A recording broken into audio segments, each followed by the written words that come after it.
Hello.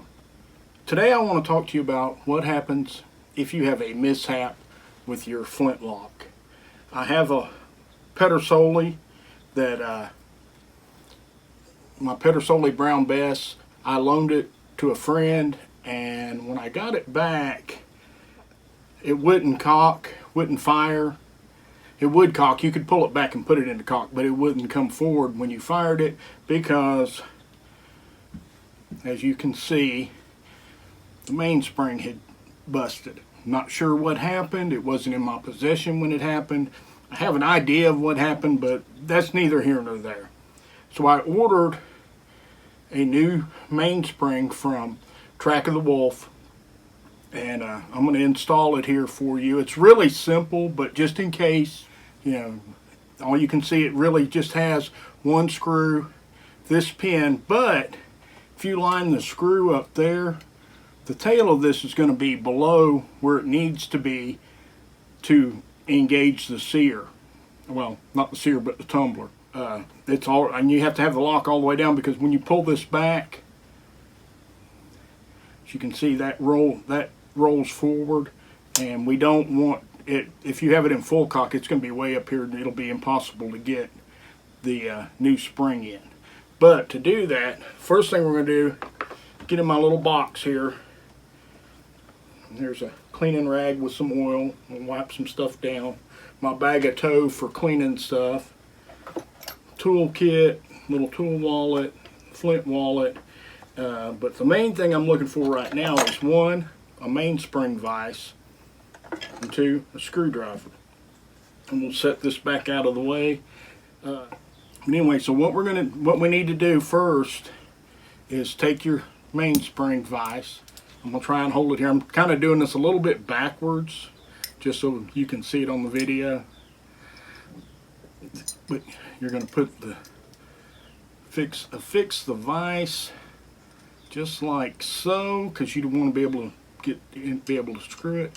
Tighten this up. It doesn't have, you don't want to go super tight, but flex it up to where it will, when you go to put this in, that tail will fit right in this little notch right here, because that's where that has to ride. So we have that ready. I'm gonna take a screwdriver, just take this screw out,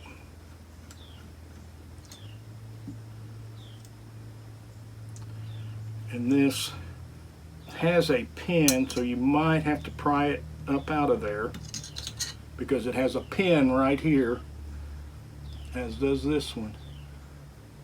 The pin right there that keeps that from moving around once you get the screw tightened in. So we will put this in, put that in the pinhole, make sure the tail is where it needs to go, and we're going to have to tighten that vise just a hair bit more.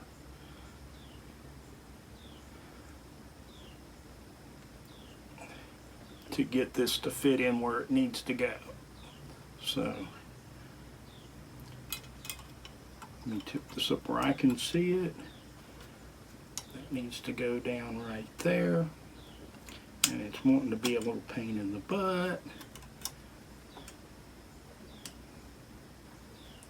Almost, but not quite going in right there. A little bit tighter. I should have pre-fit this before I did the video, but I thought, oh, it'll just go right in. But actually, this is the first time I've ever changed a mainspring. I've never had one break before. In 20 years of playing with flintlocks, doing reenactments, this is the first time I've ever had one break. Get it where it will drop in there. Will that go any tighter?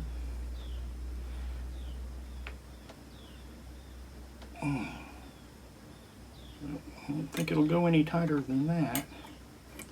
And there, that's what it was. I just had to get it on there tight enough to where that would fit in.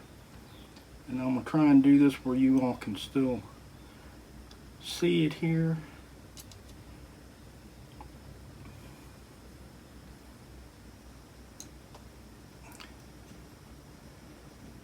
And actually, before I do that, I want to put oil that up. I should put a little beeswax on it. And part of the problem is the end of the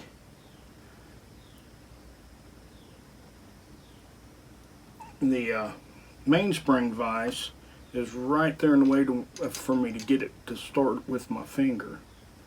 It's kind of in the way. So it's causing me to not get that right in there straight. And I don't want, like I said, I don't want to cross thread the threads. What the problem is right now is this piece is riding up just a little bit, so it's not letting the end of the screw drop right in the hole. So I need to squeeze it back down just a hair with the mainspring vise.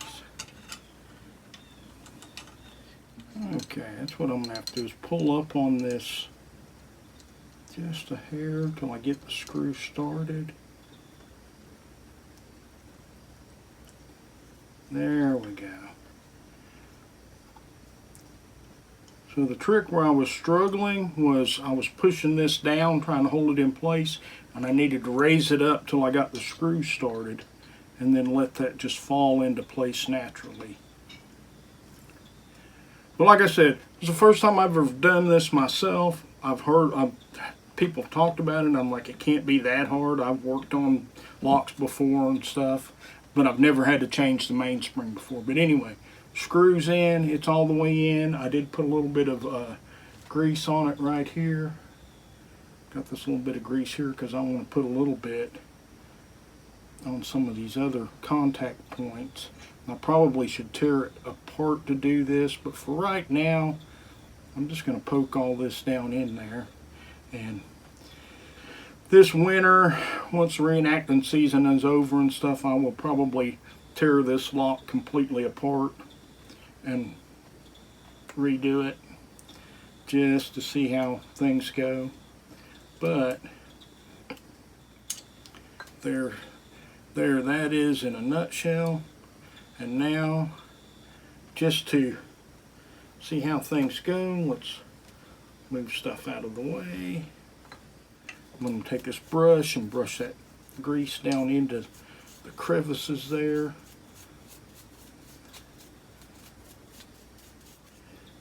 Clean that out. That looks good. Good enough for today anyway. We will fit the lock into place. That fits good. We'll just turn it over and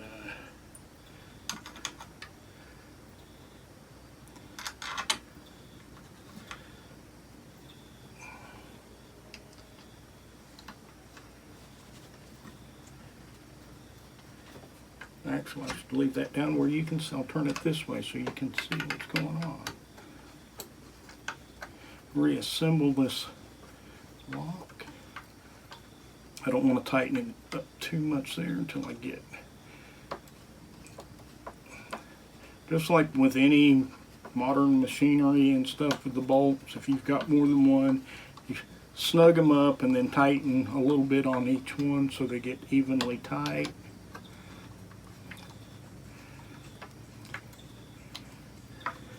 Make sure everything's fitting good. Smooth in there.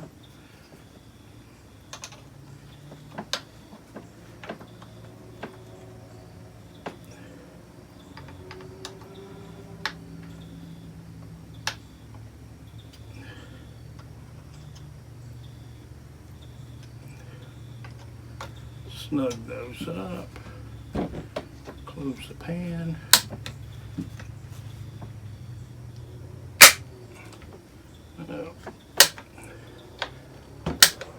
Functioning, but not sparking really well, but that could be because that flint's pretty dull.